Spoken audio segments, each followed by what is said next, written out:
Bismillahirrahmanirrahim. Assalamualaikum warahmatullahi wabarakatuh. Alhamdulillah, berlalu hari-hari Ramadan demi hari-hari. Semoga hari yang telah lalu menjadi hari-hari terbaik dan hari-hari Ramadan yang akan datang meningkat menjadi hari yang lebih baik di hadapan Allah Subhanahu wa taala. Rabbi shrah li sadri wa yassir li amri wahlul 'uqdatam min lisani yafqahu qawli. Ya Allah, semoga dengan puasa Ramadan ini kita diantarkan kepada kepantasan untuk kelak mendapatkan syafaat baginda Muhammad Sallallahu Alaihi Wasallam. Saudaraku, hari ini kita akan kembali mempelajari pesan-pesan Al-Quran kepada wanita. Rasulullah Sallallahu Alaihi Wasallam di dalam hadis yang sahih muttafaqun alaih, beliau bersabda, yang sempurna dari kalangan laki-laki itu banyak, tapi yang sempurna dari kalangan perempuan itu hanya 4. Siapa mereka? Khadijah bintu Khuwailid. Siapa lagi yang kedua? Maryam ibnata Imran. Siapa lagi yang ketiga? Asiyah bintu Muzahim, istri Fir'aun. Dan yang keempat adalah Fatimah bintu Rasulullah Sallallahu Alaihi Wasallam. Kita adalah seorang perempuan, jamaah Radio Purnama Sidi yang perempuan, bapak-bapak yang memiliki anak perempuan, ayah-ayah yang memiliki istri, dan itu perempuan-perempuan. Kenapa perempuan harus belajar lebih banyak? Kenapa perempuan harus dinasehati lebih banyak? Kenapa perempuan harus duduk di majelis ilmu lebih banyak? Ketahuilah wahai saudaraku yang perempuan, satu, karena kita ini adalah makhluk yang kurang akal dan kurang agama. Kurang akal membuat kita selalu mengedepankan perasaan. Itu kenapa kesaksian laki-laki yang satu orang tidak bisa dilawan dengan kesaksian perempuan yang juga satu orang. Kita selalu mengedepankan perasaan. Dan kita itu kurang agama. Kenapa? Karena di dalam 1 bulan kita terpotong dengan siklus haid. Itu kenapa orang yang kurang akal harus duduk di majelis ilmu sering dinasehati supaya kekurangannya itu tertambal. Orang yang kurang agama karena terkurangi siklus haid, dia harus lebih banyak duduk di majelis ilmu supaya dia tahu bagaimana cara menambal kekurangan-kekurangan itu. Kenapa perempuan harus banyak mendengarkan ilmu? Karena perempuan adalah penduduk paling banyak di akhir zaman. Dalam satu riwayat disebutkan, satu laki-laki di akhir zaman akan berbanding dengan 50 orang perempuan. Bayangkan, kalau penduduk bumi ini yang paling banyak adalah perempuan, lalu perempuannya gak bagus, apa yang terjadi pada bumi ini? Kalau kabupaten ini kelak akan dihuni oleh banyak perempuan dan perempuannya gak bagus, apa nasib kabupaten ini? Kalau anak-anak akan dilahirkan dari rahim perempuan dan perempuan-perempuannya tidak baik, apa yang terjadi pada anak-anak yang dilahirkan? Maka saudaraku, itu alasan kedua kenapa perempuan harus duduk di majelis ilmu. Alasan yang ketiga, bukankah kita telah mendengar berkali-kali bahwa Rasulullah Sallallahu Alaihi Wasallam mengatakan, fitnah pertama dan yang menghancurkan Bani Israel adalah fitnah perempuan. Perempuan itu kalau tidak iman, tidak ilmu, dia akan menjadi seburuk-buruk fitnah, semengerikan-mengerikannya fitnah. Padahal perempuan itu kalau solihah, dia menjadi hiasan terindah. Wah, setiap keindahan, kan begitu. Yang tampak oleh mata, itulah keindahan perhiasan dunia. Namun yang paling indah di antara mereka siapa? Hanya istri solihah, perhiasan terindah. Kita kalau gak jadi istri solihah, ya jadi seburuk-buruk fitnah. Supaya kita menjadi perempuan yang baik, yang solihah, duduklah di majelis ilmu. Tingkatkan pengetahuan kita dan meningkatkan iman kita. Itu kira-kira kenapa kita perempuan perlu lebih banyak duduk di majelis ilmu. Kita akan melihat bagaimana kurikulum terbaik menjadi perempuan terbaik. Kita gak perlu kurikulum asing, kita gak perlu cari buku. Kita nggak perlu cari referensi-referensi yang lain. Al-Quran sudah mengajarkan kita bagaimana menjadi perempuan terbaik versi Al-Quran. Maka saudaraku, yuk ambil Qurannya, simak dari rumah. Kita akan bersama-sama mempelajari pesan-pesan dari surah Al-Ahzab untuk perempuan-perempuan yang beriman. Kita mulai dari ayat yang ke-32. Ya nisa'an nabi, wahai istri-istri Nabi. Memang ayat ini turun berkenaan dengan istri-istri Nabi. Kita tahu istri-istri Nabi dijamin masuk surga.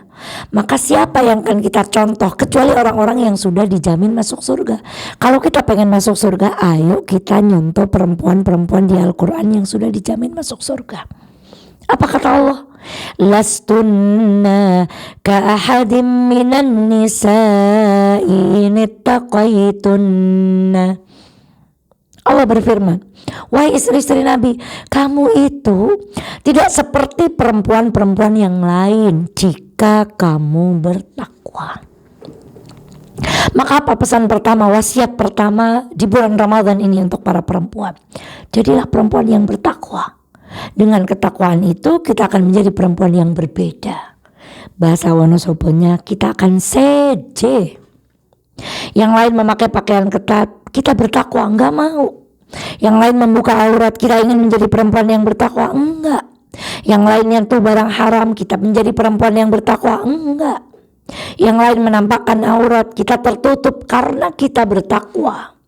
Maka kita itu akan sama dengan perempuan manapun, dan pembeda kita dengan perempuan yang ada di seluruh muka bumi ini adalah ketika kita bertakwa kepada Allah Subhanahu wa Ta'ala. Masih ingat kisah tentang seorang perempuan yang menyulam? Saking miskinnya perempuan ini tidak bisa menyulam di malam hari, dia hanya bisa menyulam di siang hari. Suatu malam, ketika malam-malam ia lalui, tiba-tiba ada rombongan kafilah yang terlalu larut, lalu mereka membuat kemah di samping rumahnya. Dan dengan itu rumah perempuan yang tidak punya lampu, tidak punya minyak, tidak punya bahan bakar, menjadi terang lantaran api unggun yang dinyalakan oleh kafilah yang sedang safar itu. Melihat kesempatan yang luar biasa ini, perempuan pun punya ide untuk menyelesaikan tugas sulamnya. Pagi hari sulamannya beres, diantarkan kepada pelanggannya. Tapi sepulang mendapatkan uang dari pelanggannya, perempuan ini bertanya-tanya, ya Allah, halal enggak ya uang saya? Karena saya tadi malam nyulam kok nunut lampunya orang dan saya belum izin. Masya Allah, adakah sosok perempuan hari itu hari ini? Adakah perempuan-perempuan sekaliber wanita itu hari ini? Adakah perempuan-perempuan yang kualitasnya, speknya seperti perempuan itu hari ini di Wonosobo? Saudaraku, betapa bertakwanya perempuan itu kepada Allah Subhanahu wa Ta'ala. Betapa takutnya dirinya tersentuh dengan sesuatu yang haram. Kalau makanan haram saja takut ia masukkan, bagaimana dia akan menggunakan pakaian-pakaian yang tidak dicintai oleh Allah? Maka firstly, yang paling pertama buat perempuan-perempuan yang ada di Wonosobo, yuk kita jadi perempuan yang boten podo, berbeda, seje, kata Siti Nurhaliza, berbeza. Jadi perempuan yang berbeda. Syaratnya supaya kita berbeda, nggak sama, maaf nggak pasaran, maaf nggak umum. Jadi perempuan yang khusus. Caranya dengan cara bertakwa. Milikilah spek seperti perempuan tukang tenun itu. Milikilah kaliber sekaliber perempuan tenun itu. Maka kita akan menjadi perempuan terbaik versi Al-Quran. Yang kedua, apa nasihat Al-Quran? Fala takhda'na bil qawl fayatma'alladzi fi qalbihi marad. Jangan melembek-lembekkan suara, melemah lembutkan suara ketika berbicara dengan non-mahram, lalu membuat orang-orang yang di dalam hatinya penyakit itu bangkit syahwatnya. Bahasa Wonosobonya mungkin disederhanakan. Yang kedua, jangan jadi perempuan yang kemenyek, berbicara melenggak-lenggok, lembut, tetapi bukan dengan suami. Berbicara dengan orang asing dengan cara yang lembut. Misalnya nih, kalau berbicara dengan atasan, nggih Pak, nggih. Giliran bicara sama suami pakai idhar. Oh, ngapa? Masya Allah. Bukan kita. Jangan melembek-lembekkan suara di telepon, di dalam pembicaraan, dalam berjalan. Jangan menjadi perempuan yang membuat orang yang ada di dalam hatinya penyakit bangkit syahwatnya lantaran suara kita, lantaran tata jalan kita, lantaran gerak tubuh kita. Mereka bangkit syahwatnya karena perlakuan kita. Sementara kita menjadi perempuan yang kasar ketika berbicara dengan suami, keras ketika berbicara dengan anak. Tetapi dengan orang lain, Masya Allah, guru kami berkata, mosok kalau kita nembung bakso itu, Pak nun sewu bakso tunggal, betul ngagemi, unjukane nopo bu, jeruk mawon. Tapi kalau bicara sama suami, Pak Jokote iki, Masya Allah, apa suami kita harus jadi tukang bakso supaya kita bisa bicara lembut dengan suami-suami kita? Maka wahai para ibu, wahai anak-anakku, gadis-gadis remaja, wahai para mertua, wahai para istri, wahai para nenek, milikilah ucapan yang tegas ketika kita berbicara dengan laki-laki yang bukan mahram. Tapi milikilah kalimat terlembut, tersantun, terromantis ketika kita berbicara dengan pasangan kita. Nasihat yang ketiga, wa qulna qawlan ma'rufa. Dan wahai para wanita, ucapkanlah perkataan yang baik. Jadi ada 3 wasiat yang ketiga ini. Falyakul khairan aw liyasmut. Jangan salah memaknai hadis ini. Hadis ini bukan meminta kita diam. Hadis ini meminta kita bicara selagi bicara kita manfaat. Selagi bicara kita adalah ilmu, selagi bicara kita adalah manfaat, selagi bicara kita adalah nasihat, maka bicaralah banyak-banyak. Jika engkau tidak mampu berbicara yang baik, maka diamlah. Itu yang diminta hadis ini. Faqulna wa qulna qawlan ma'rufa. Ucapkanlah perkataan yang baik. Jangan lagi seorang perempuan berkata kasar kepada orang tuanya, seorang anak berkata kasar kepada orang tuanya, seorang kakak berkata kasar kepada adiknya dan sebaliknya dengan sesama.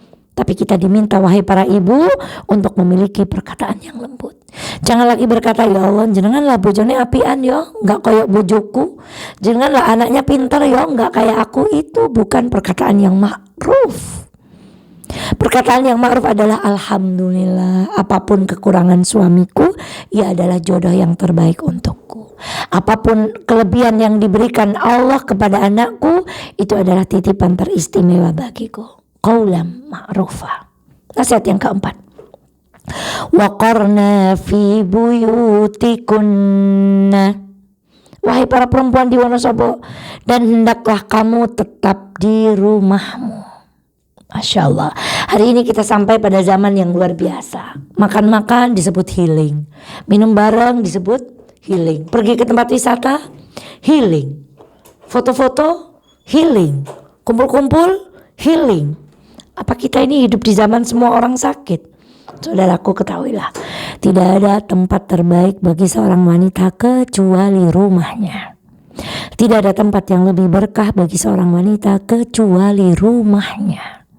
Tidak ada tempat yang paling banyak berkahnya, paling banyak pahalanya kecuali rumahnya. Maka betah-betahlah di rumah. Kalau kita mau merenung seberapa besar rumah Rasulullah Shallallahu Alaihi Wasallam, 3,5 kali 5 seukuran ruang tamu kita. Tapi Rasulullah, baiti jannati, rumahku surgaku.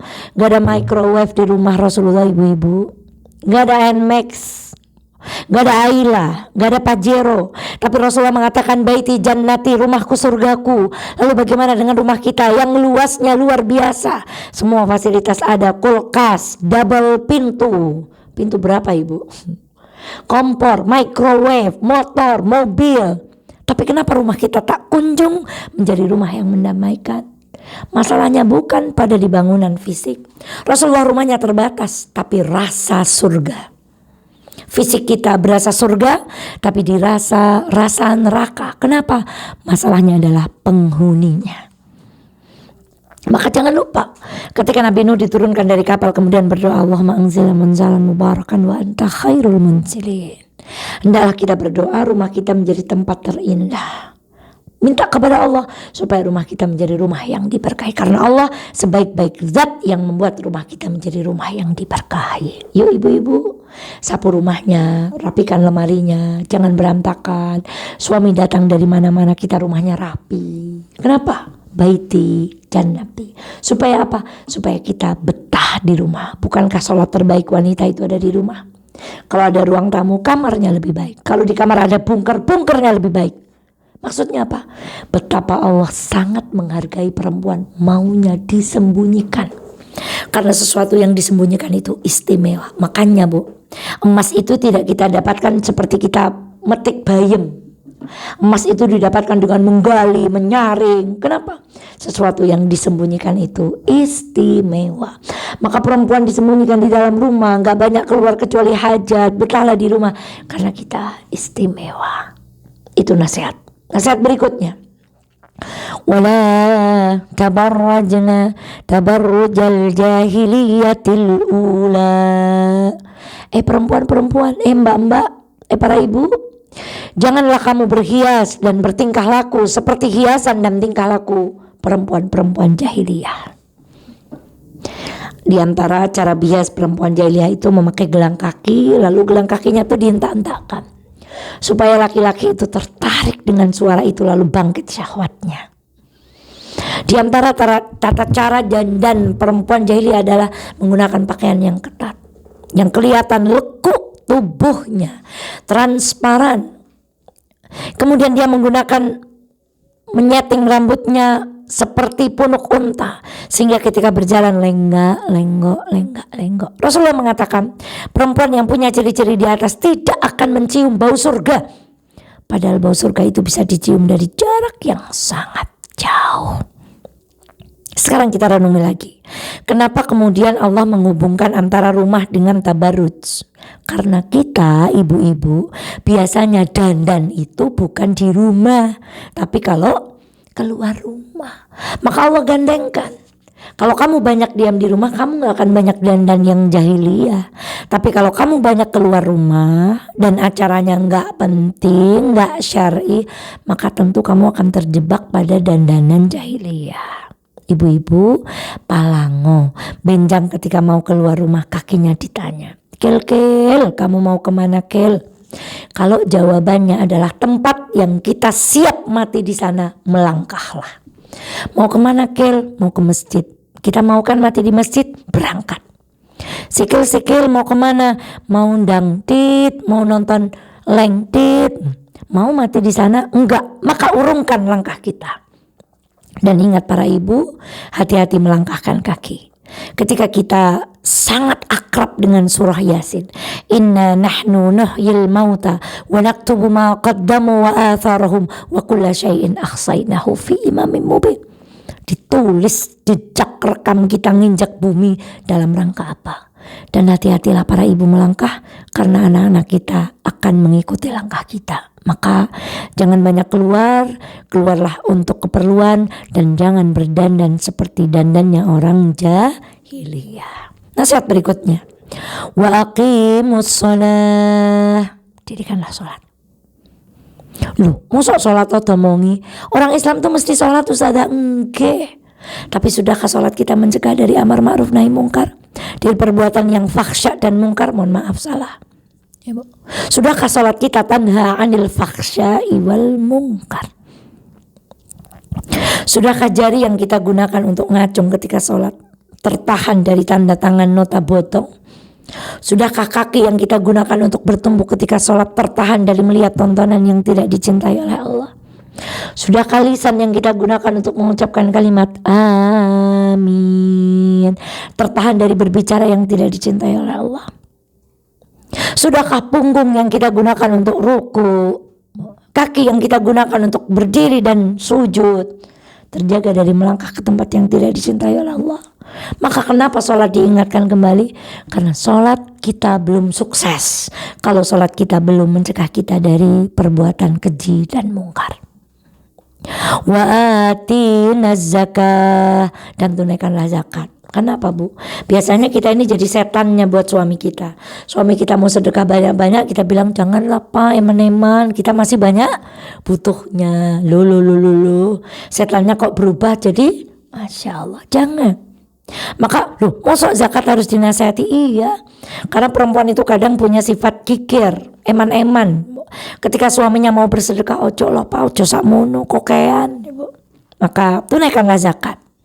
Kemudian kalimat selanjutnya, wa ati'nallaha wa rasulah, dan taatlah kepada Allah dan Rasulnya. Kita bisa belajar bagaimana ibunya Musa ketika diminta Allah menghanyutkan bayi Musa di sungai. Kita bisa bayangkan kalau kita yang disuruh, pasti kita akan jawab, botenlah Gusti Allah kula mboten tegel. Tapi lihat, ketaatan ibu Musa yang berujung pada keindahan. Nabi Musa kembali kepada pangkuannya karena tidak ada perempuan-perempuan yang mau bisa menyusui bayinya Musa. Dan hanya ada satu perempuan yang bisa menyusui bayi Musa, tidak lain tidak bukan, itu ibunya sendiri. Dari mana kebahagiaan itu datang? Padahal dia bersedih saat melepaskan Musa di sungai Nil, karena ibunya Nabi Musa mentaati perintah Allah tanpa tapi, tanpa nanti. Maka yuk kita belajar. Kenapa sih harus pakai jilbab menutup dada? Gak usah nanya kenapa. Kenapa sih perempuan harus nutup aurat? Gak usah nanya kenapa. Agama itu hanya perlu kita lakukan dengan iman. Kalau ilmu pengetahuan kita perlu cek kenapa. Kenapa Anda bisa mengatakan kalau kapur barus itu diletakkan di udara terbuka lama-lama akan habis? Tapi kalau Allah menyuruh, katakan sami'na wa ata'na. Gak ada pilihan lain. Belajar dari wudhu. Bukankah yang kentut itu dubur? Bukankah yang pipis itu maaf kubul? Tapi kenapa yang kita wudhu adalah anggota wudhu? Itu gambaran agama bukan soal logika, tapi agama adalah soal iman. Bagaimana ketika kita disuruh Allah dan Rasulnya terhadap perintah, tidak bertanya mengapa, tetapi menjawab sami'na wa ata'na. Kemudian wasiat yang ke-9 yang terakhir terdapat di dalam surat Al-Ahzab ayat yang ke-34. Wadhkurna ma yutla fi buyutikunna min ayatillahi wal hikmah innallaha kana latifan khabira. Dan ingatlah apa yang dibacakan di rumahmu dari ayat-ayat Allah dan hikmah dalam kurung sunnah nabimu. Sesungguhnya Allah maha lembut, maha mengetahui. Wasiat yang terakhir adalah wasiat untuk kita semakin intens, semakin mesra, semakin punya hubungan khusus dengan Quran dan hadis. Kalau kita ingin menjadi berbeda, tidak cukup Quran saja. Kita perlu menghidupkan di rumah-rumah kita bulan Ramadan ini one day, one hadis. Bulan Ramadan tempat dikabulkannya doa, one day, one doa. Bulan Ramadan adalah syahrul Quran. Hari ditempeli Quran jadi nuzulul Quran. Malam ditempeli Quran jadi malam Lailatul Qadar. Malaikat disuruh bawa Quran jadi malaikat paling mulia Jibril alaihi salam. Nabi diberi mukjizat Quran jadi nabi yang paling mulia Muhammad sallallahu alaihi wasallam. Agama kita pedomannya Quran menjadi agama yang paling sempurna di antara nabi-nabi, agamanya nabi-nabi terdahulu. Maka kalau kita bulan ini mau bermuamalah dengan Al-Quran, semua yang ketempelan Quran insya Allah akan menjadi manusia yang mulia. Openono Quran kowe bakal diopeni marang sing duwe Quran. Openono masjid kowe bakal diopeni marang sing duwe masjid. Openono bocah yatim kowe bakal diopeni marang Tuhannya anak yatim. Dan jangan lupa, tidak cukup dengan Quran, tapi kita tambah dengan hadis sesuai dengan nasihat yang di ayat 34. Demikian saudaraku, Bapak Ibu, semoga bisa menjadi pelajaran utamanya untuk yang bicara dan untuk kita semua yang mendengarkan, bagaimana kurikulum kita menjadi perempuan terbaik versi suratul Ahzab. Ada 9. Semoga kita dimampukan oleh Allah untuk melaksanakannya, karena kita tidak mampu berbuat baik kecuali ditolong Allah. La haula wala quwwata illa billah. Allahumma a'inni ala dzikrika wa syukrika wa husni ibadatik. Itulah doa-doa yang kita lantunkan untuk meminta pertolongan Allah supaya kita bisa beribadah dengan baik. Selamat berbuka puasa, semoga puasa kita diterima oleh Allah. Assalamualaikum warahmatullahi wabarakatuh.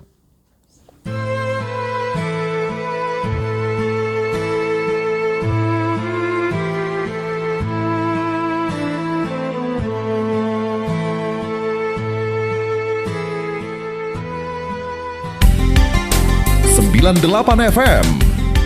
Purnama Sidi Wonosobo, mencerahkan, inspiratif.